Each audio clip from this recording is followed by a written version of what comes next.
Remember Congressman Tom Kaine, the one who disappeared from Washington for almost 4 months with no explanation?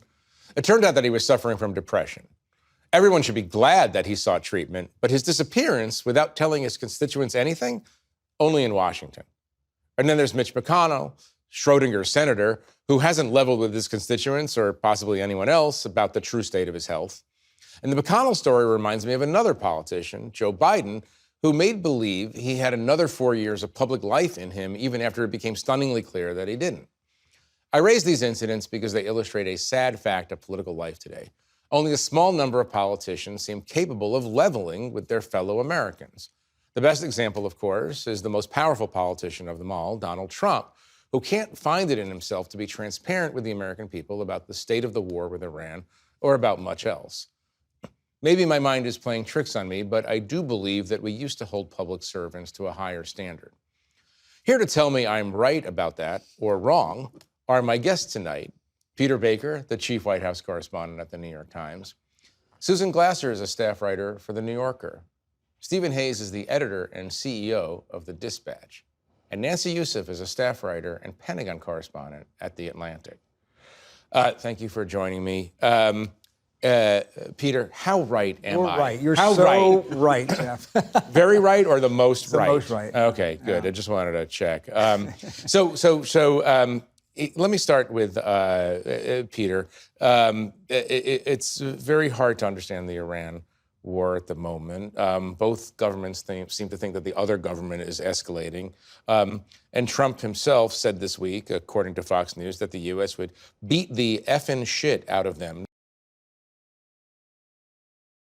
And by the way, I will note for the record that this is a very interesting question about whether on broadcast television we can use words that are banned by the FCC, even if they're spoken by the person who oversees and appoints the FCC. Yeah. That'll be a panel discussion at Columbia Journalism School starting this fall.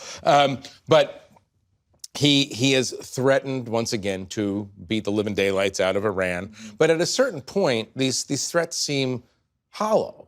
I mean, he's been making a lot of threats, but then nothing happens. Yeah. Well, how do you explain this? Well, look, he doesn't want to go, he doesn't want to get back to the full-scale war that he had at the beginning, right? The 40 days of bombing and strikes that we had at the beginning for a couple of reasons. One is it didn't actually change Iran's calculus to begin with.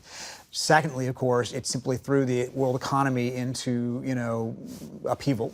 And thirdly, we're heading into an election season when people don't want to be talking about the Iran war. He doesn't want to remind them about it by having a much more robust assault. So he makes these big threats. He hasn't followed through on them. And it's not clear that anything he can do at this point is going to change Iran's calculation. They've already come to a conclusion about how they think this is going, and it's not the way Donald Trump thinks. This is the nature, Susan, of deterrence. Deterrence only works if you don't actually do anything. Once you show your enemy what you're capable of doing or not capable of doing, the deterrent threat dissipates? Yeah, that's exactly right, Jeff. For years, I mean, literally 15 years, I remember great pieces you wrote a long time ago during the presidency of George W. Bush, Barack Obama. It was the threat of American military action against Iran that operated as a constraint, limited though it may have been, against the Iranian government. Now, not only is that dissipated, but you could argue that while fearing the possible consequences of a future Iranian nuclear bomb, what has emerged is the present-day actuality of something that is more geopolitically powerful than the Iranians could have imagined, which is the leveraging of their control over the Strait of Hormuz. So put aside the question of a theoretical future nuclear Iran, what they have is nuclear capacity in a way to blow up the global economy at will. And Donald Trump has shown them the path forward to it. So the idea that they're going to negotiate that away after essentially fighting the world's greatest superpower to a draw, very unrealistic, which is why I think we're seeing this on again, off again conflict with no real prospect of meaningful negotiated end. Right. Steve, I mean, this is a regional conflagration now, yeah? Yeah, I mean, it is right now. I think the concern has to be that it grows to something more than that. I mean, we had increasing reports over the past several weeks of Chinese support for Iran providing potentially 400 shoulder-fired missiles to Iran. You've had credible reporting of the Russians providing more intelligence about the targeting of U.S. intelligence facilities in the region. You have our allies in the region getting involved in a more offensive way. I think for a long time it's been, as much of a disaster as has been, it's been comforting to think like he's just going to walk away at some point. Yes, things are likely to be worse than they were before for the reasons that Susan suggests, but it can end. Now you think if you're Russia, if you're China, your interest is in this being elongated as the long United as you States can. is bogged down in this part of the world. Absolutely. As long as they're bogged down, they're not messing with our own interests. Right, and at the same Europe time, and Asia. the allies in the region are looking at our sort of incapability of making progress or doing anything to change the trajectory of the war and thinking that they too might have to be more involved. Right, and there's another aspect of this. Is a merger in some way of two different wars. You have the Ukrainians attacking Iranian ships that are moving weapons to Russia. Explain that. I mean, it really is a merger of different fields of battle. Yeah, I mean, I can't explain it. I can't explain it in any detail. I would defer to Nancy on what exactly it means. But I think the fact that these things are coming together in this way and seem to have over the past several weeks, even as the president of the United States has very clearly demonstrated that he's just not that interested anymore. He's getting, there's credible reporting that he's getting bored with what he's seeing. He's frustrated that there are no easy paths to victory for the United States. Right. Nancy, I will ask you what that means in a moment, but I want to read something that you and Jonathan Lemire wrote the other day. The Trump administration's greatest mistake in the Iran war may be its persistent failure to understand Tehran's priorities and motivations and how much punishment the regime is willing to absorb to prevail. Iran's decision Tuesday to launch ballistic missiles at U.S. troops in Jordan was a prime example. It befuddled Washington. U.S. officials had come to expect that their actions would drive the war and Iran would react. But here was Tehran escalating matters just after the United States had suspended its 13-day barrage of strikes against Iranian defenses and infrastructure. Sounds like you think Iran has the upper hand right now. Well, as we've been discussing here, the administration has been lurching between economic, diplomatic, and military responses to Iran. And they're facing an adversary that sees this war as a very threat to its existence. The Iranian regime is willing to take hits. It is willing to take escalation. It is willing to do whatever it needs to do to survive. And so that gap between the U.S. aims and the Iranian aims means that Iran is willing to do much more and endure much more than the United States. The fact that the United States was surprised by the Iranian decision to launch ballistic missiles at a base housing U.S. forces tells me that the United States doesn't understand the kind of adversary that they're facing in terms of what they're willing to endure to prevail as they see it, which is in this case, their very survival. That's not what the U.S. is trying to do. The U.S. is trying to do just enough such that the strait remains open and that it can claim some sort of off-ramp to get out of this war, ideally before the November election. In other words, one of the conversations that may not have happened in the White House, February or before, was how much will we escalate? How high on the escalatory ladder will we go versus the Iranians? Is that a fair way of looking at it? Yes. The Iranians will go all the way, and President Trump won't even commit troops.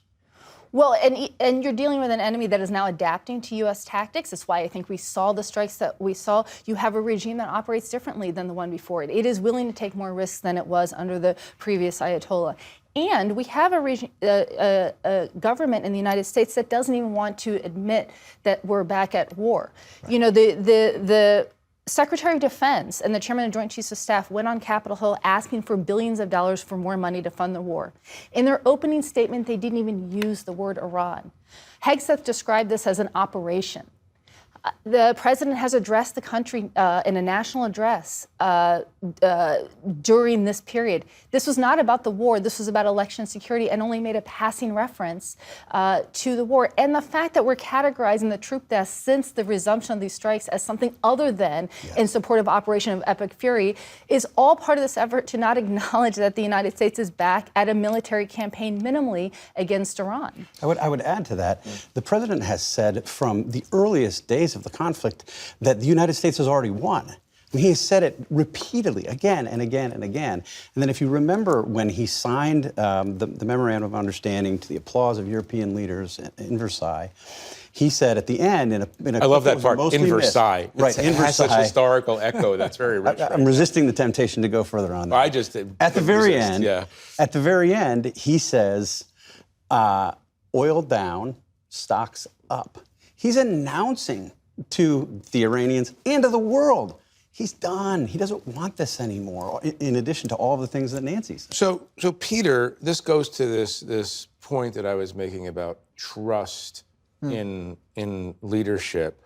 Give us a little historical context. Can you think of another presidency, going back to Vietnam or earlier, in which the president himself was not leveling with the American people about the consequences of a war in this style? Because I don't feel like he's telling us why he did it, what he will do to win. Yeah, I mean, look, there are other presidents who've lied to us about war, who have not been fully forthcoming about war. You talk about Vietnam, obviously. You go back and read the Pentagon Papers, you see president after president who was not forthcoming with the American public about what they were doing, what they expected there. Having said that, this is different in that this was a war that the American public never supported to begin with, and the president never bothered. Right, Vietnam was popular. It was popular. The presidents, both JFK and LBJ, at some point or another, explained to the country why it was important that we go there, what was happening in the world that made that matter. President Trump has never done that. To your point, he just had the Oval Office speech, not about war, but about his own obsession with the 2020 election. This war started out with more people against it than were for it, which is the only time any war in our history, polling at least, that's happened. And it's only gone down since then. And he's made no effort, it seems like, to win people over by explaining why it's important. He's now narrowed his goals, right, which were kind of scattershot at the beginning, to two things: reopen the strait, no nuclear weapon. Okay, those are pretty straightforward messages, and that works, I think, for the public. You hear if people interview on the street, they say, I don't want Iran to have a nuclear weapon. That shows part of his message is getting through. But he hasn't done anything to say why this is important, why it had to be done now, and what we're going to do about it in the future if we can't get to where we want to go. Yeah, well, and also he's not doing anything right now as far as we can tell. And again, they're extremely untransparent about what's happening, but he doesn't seem to be pursuing militarily at the moment or via negotiations anything that would ensure that Iran was denuclearized in the future. So to point that out is important. But, again, this reminds me, and this almost sort of Orwellian inversion of language and, the degrading of those service members who did give their lives, for a war that Trump launched on his own with no mandate from the American people. There's another superpower engaged in asymmetrical conflict right now that's called a special military operation. We're now years into the Russian invasion of Ukraine that was supposed to last a few days, a couple weeks at a maximum. And, Vladimir Putin also refuses to call it a war. He also governs in his own name and not the name of the Russian people or institutions. And I think what we've seen from the adaptiveness of the Ukrainians is a playbook for the future of military conflict that's already here. And that's what's so striking to me, is that we've seen not just our presidential and you could say our political system that has failed to account for this, but also a national security environment in which the leaders of the Pentagon, even with asking for more than $1 trillion this year, seem very, very unprepared for this kind of rapid warfare where cheap drones are no match for our Patriot missiles. It's interesting because what we're talking about here is escalatory capability or willingness as the key variable for all of these conflicts, which is to say Ukraine is in a fight for its existence. They will do whatever they have to do to exist. The Iranian regime, whether we like it or not, and we don't generally like it for all the obvious reasons, the Iranian regime wants to save itself. Here in America, we're worried about gas prices. Ukrainians would love to be able to have the luxury of worrying about price of gasoline at the pump. But, and there's another aspect of another variable that I find really fascinating at this moment, which is the lack of planning in war fighting. One of the most surprising aspects of everything, Steve, that I've been seeing is that we had a war of choice. Yeah. We picked the timing of this war. And we didn't plan for the reduction, the reduction that would come in munition stockpiles. And now we're a little bit naked before the world and other adversaries because we simply don't have enough, especially of defensive missiles.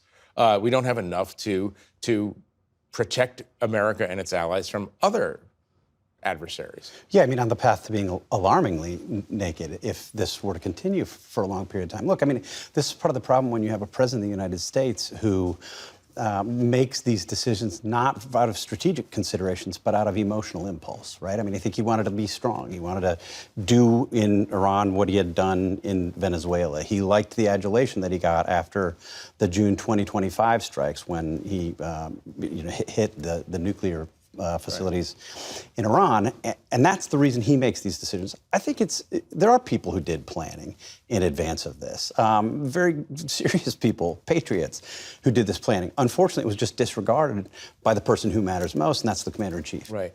Nancy, very difficult question. But what would the United States have to do to win in Iran? How are you defining winning? You define it. That's why you get paid the moderate buck. Well, I'll put it to you this way. There aren't great options for the president. If the one option would be to declare victory again, say that the Ayatollah is dead, Iran doesn't have a nuclear weapon, and the U.S. will come back at Iran should they try to get a nuclear weapon again, in his estimation. The question becomes, will the stock market embrace that thinking, particularly when Iran now retains control of the Strait of Hormuz? He could continue to escalate such that he believes he reaches a point, and he signaled, by the way, in his comments earlier today at the cabinet meeting that this is what he's thinking, that he can keep escalating to the point that either the regime, it sort of tips the regime out of power, or it becomes an intolerable level of destruction for them that they start to capitulate. He could continue to do economic sanctions, or he could try to come back to the negotiation table, but in doing so, he would have to make some kind of concession to the Iranians in terms of how they read that memorandum of understanding vis-a-vis the Strait of Hormuz. And so I think, I don't know what winning is, but I also don't know what is a viable option that gives, that creates an exit ramp or an off ramp for him to declare some kind of victory. Let me give you a traditional definition of winning in this context, which would be defeating the Iranian regime, seeing its replacement or its overthrow by Western-minded Iranian, small d, Democrats. Could that be done without large numbers of troops on the ground? No. Could it be done with troops on the ground? Maybe. It's uncertain. We're talking about a country of 90 million people that, as long as the United States has been discussing and preparing for war with Iran, the Iranians have been preparing and discussing the possibility of coming under threat from the United States. So it would be a formidable task. It would require hundreds of thousands of troops, a major U.S. military commitment, and politically a commitment from the United States to endure economic costs through that time for something that they take months or years, if that's the end state.